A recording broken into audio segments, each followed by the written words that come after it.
Hello friends, welcome to our channel. My name is Arjun और मैं आपके लिए एक नया ट्यूटोरियल लेके आ रहा हूँ जिसमें मैं आपको सी लैंग्वेज के बारे में बेसिक टू एडवांस सारे टॉपिक्स मैं आपको कवर कराऊंगा। अब ये जो सी लैंग्वेज का नया ट्यूटोरियल हम लोग लेके आ रहे हैं, इसके पीछे का रीज़न ये देखो, यूट्यूब पर बहुत सारे वीडियोज़ अवेलेबल हैं जिसमें आप पढ़ सकते हो। बट प्रॉब्लम क्या है, जितने भी वीडियोज़ आप देखो उसमें आपको, अगर आप एज अ बिगनर अगर आप उन वीडियोस को देखते हो तो आपको बहुत सारी चीज़ें समझ में नहीं आती। बट ये जो वीडियो होने वाला है, ये जो पूरी ट्यूटोरियल होने वाली है, ये बिल्कुल एक बिगनर के लिए बनी है। ठीक है, बिगनर के लिए बनने वाली है ये वीडियो, जिसमें अगर आपको प्रोग्रामिंग का कुछ भी नहीं आता तब भी आप क्या कर सकते हो, इस वीडियो को देख सकते हो और यहाँ से सी प्रोग्रामिंग लैंग्वेज सीख सकते हो। ठीक है, अब ये जो ट्यूटोरियल होने वाला है, इसमें हम लोग बेसिक पॉइंट्स जितने भी हैं वो सारे कवर करेंगे। बेसिक टू एडवांस जो भी टॉपिक है वो हम लोग यहाँ पे कवर करें। ठीक है, अब ये जो ट्यूटोरियल है, ये as a fresher, as a beginner, non IT field से कोई भी हो, वो यहाँ पे अच्छे से इसको पढ़ सकता है, क्योंकि इसमें मैं आपको बेसिक से लेकर सारी चीज़ें बताने वाला हूँ। अब बेसिक के पॉइंट्स मतलब, इसमें अगर आपने कभी प्रोग्रामिंग ना भी करी हो तब भी आप क्या कर सकते हो, इस वीडियो को देख सकते हो। ठीक है, अब सबसे पहला जो पॉइंट है जो हम लोग डिस्कस करते हैं प्रोग्रामिंग लैंग्वेज में, हम लोग पढ़ने वाले हैं प्रोग्रामिंग लैंग्वेज, तो हमें सबसे पहले ये तो पता होना चाहिए कि प्रोग्रामिंग लैंग्वेज होती क्या है। अब चलो हम लोग स्टार्ट करें, सपोज हम लोगों ने स्टार्ट किया पर हमें पता ही नहीं है कि भैया प्रोग्रामिंग लैंग्वेज एक्चुअल में होती क्या है, ये हमें पता ही नहीं है। तो हम लोग पढ़ के करेंगे क्या? ठीक है ना, हमें एक्चुअल मीनिंग तो पता होना चाहिए कि एक्चुअल में हम लोग करने क्या वाले, हम क्या चीज़ पढ़ रहे हैं। ठीक है ना, अगर आप ये अच्छे से समझ लेते हो देन आप आगे की जितनी भी चीज़ें हैं और बेहतरीन तरीके से आप उसको समझो। ठीक है, अब जैसे कि मैंने अभी एक वर्ड बोला कि लाइक प्रोग्रामिंग लैंग्वेज क्या होती है। ठीक है, तो जो प्रोग्रामिंग लैंग्वेज है, अभी हम लोगों ने बोला कि लाइक हम सी प्रोग्रामिंग लैंग्वेज पढ़ने वाले हैं, तो ये प्रोग्रामिंग लैंग्वेज है ना। अब प्रोग्रामिंग लैंग्वेज का मतलब क्या होता है, पहले तो ये समझो, क्योंकि नॉन आईटी फील्ड से अगर आप आते हो तो आपको तो पता नहीं होगा प्रोग्रामिंग लैंग्वेज क्या होती है। ठीक है, तो मैं आपको एक्सप्लेन करता हूँ कि प्रोग्रामिंग लैंग्वेज होती क्या। सबसे पहले लाइक लैंग्वेज क्या है, लैंग्वेज हम लोग भी बहुत सारी लैंग्वेजेस बोलते हैं। ठीक है ना, आप इंडिया को देख लो, इसमें कितनी सारी लैंग्वेजेस बोली जाती है। बट जितनी भी लैंग्वेजेस बोली जाती है, जितनी भी लैंग्वेजेस को बोला जाता है इंडिया में, उनका मेन पर्पस क्या है? वे, you can say way of communication, वे है कम्युनिकेशन का। क्या है लैंग्वेज? वे है कम्युनिकेशन का। ठीक है ना, जिसकी हेल्प से हम लोग क्या कर रहे हैं, आपस में बातचीत कर रहे हैं, एक दूसरे से बात कर पा रहे हैं। अब वो चाहे आप हिंदी में करो, इंग्लिश में करो, किसी भी लैंग्वेज में करो, आप कर क्या रहे हो, लाइक आप उनको बता रहे हो या उनसे कम्युनिकेट कर रहे हो कि लाइक मुझे ये करना है, ऐसा करना है, जो भी हम बातें करते हैं। तो सेम वैसे ही क्या है, प्रोग्रामिंग लैंग्वेज भी जो हम लोग यूज़ करने वाले हैं, उस उसको भी हम यूज़ करेंगे कम्युनिकेशन के लिए। बट किससे? ठीक है, तो कम्युनिकेशन हमें करना है मशीन से। किससे करना है? मशीन से।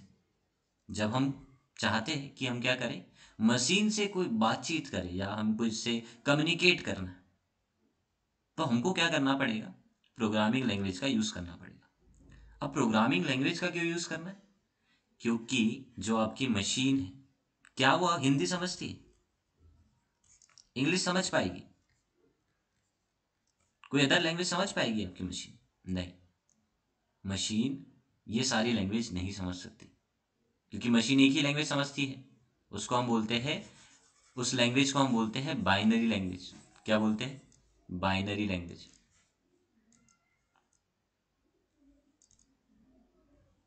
Binary language. बाइनरी लैंग्वेज क्या होती है? जिसमें जो कुछ भी हम बोलने वाले हैं वो सिर्फ 0 1 में लिखा होता है, ये बाइनरी लैंग्वेज है। मतलब अगर मैंने कुछ ऐसा लिखा है, ये मैं बाइनरी लैंग्वेज लिख रहा हूँ, ये बाइनरी लैंग्वेज। मतलब अगर आपको अपनी मशीन से कम्युनिकेट करना है, देन आपको क्या करना पड़ेगा, ये सारी चीज़ें जो भी आप बोल रहे हो 0 1 के फॉर्म में बतानी पड़ेगी, इस फॉर्म में, तब जाके आपकी जो मशीन है कुछ टास्क परफॉर्म कर पाएगी।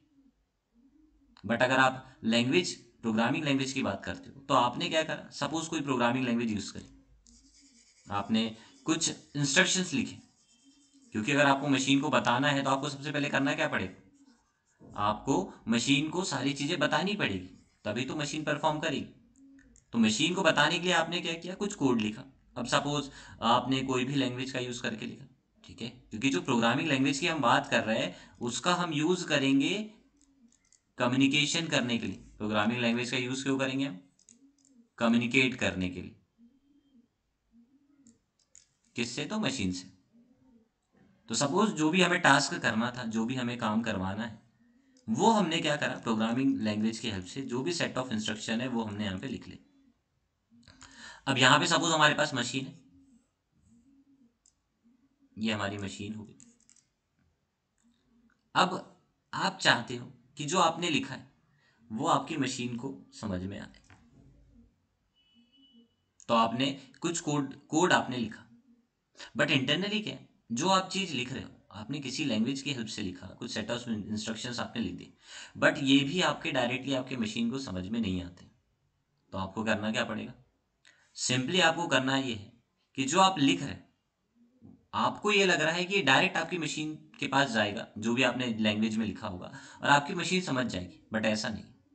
यहाँ से लेकर यहाँ तक जो हो रहा है, लाइक आप जो कोड भेज रहे हो यहाँ से आपकी मशीन तक जा रहा है, वो ऐसे डायरेक्टली नहीं जा रहा, इसके बीच में ऐसे बहुत सारे स्टेप्स और भी हैं। सब चीज़ मैं कवर कराऊंगा यहाँ पे, एक्चुअल में यहाँ पे होता क्या, ठीक है। क्योंकि जो आप कोड लिख रहे हो ना, ये जो आपने सेट ऑफ इंस्ट्रक्शंस लिखा है, ये आपने लिखा है हाई लेवल लैंग्वेज में, और मशीन जो समझती है उसको क्या बोलते हैं हम लोग, low level language.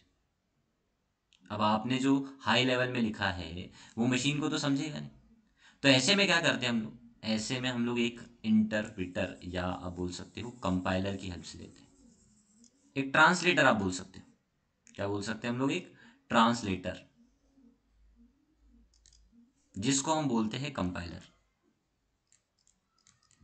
In terms of programming हम क्या बोलते हैं इसको, कंपाइलर। अब ये कंपाइलर क्या चीज है, तो सिंपल वर्ड्स में अगर मैं बताऊं तो कंपाइलर होता है एक ट्रांसलेटर, जिसका काम क्या है, जिसका काम है जो आपने यहाँ पे हाई लेवल में लिखा है, मतलब जो आपने कोड लिखा है, जो सेट ऑफ इंस्ट्रक्शंस आपने लिखा है, उसको कन्वर्ट करता है in the form of machine code.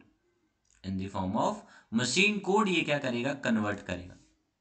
मतलब जो भी आपने यहाँ पे लिखा है उसको कन्वर्ट किस में कर देगा, ये मशीन कोड में।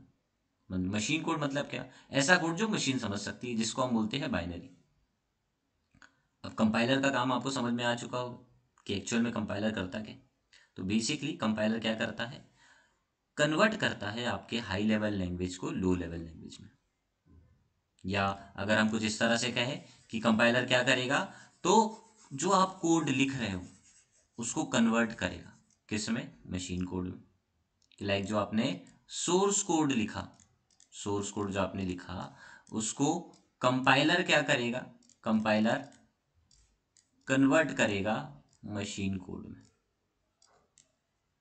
ये काम होता है कंपाइलर का, compiler converts the source code into machine code. I hope ये पॉइंट आपको क्लियर हो, ठीक है। मतलब हम लोग क्या करेंगे, जो सोर्स कोड लिखेंगे वो किसी भी प्रोग्रामिंग लैंग्वेज की हेल्प से लिखा, सी प्लस प्लस, जावा, पाइथन, बहुत सारी लैंग्वेज है, ये हमने लिख दिया।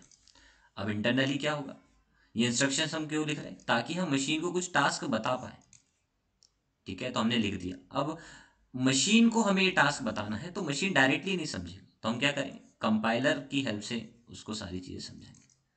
अब ये कंपाइलर जो होता है वो एक तरह का सॉफ्टवेयर है जो इंटरनली वर्क करता है, बस आपको क्या करना पड़ता है, आपको ये चीज़ें लिखनी पड़ती है, बस बस आपका काम है ये सोर्स कोड लिखना। बाकी कंपाइलर ये प्रोसेस कर देगा कंपाइलेशन की, और जो आपकी मशीन है, जो आपका ऑपरेटिंग सिस्टम है, वो उसको एग्जीक्यूट कर देगा।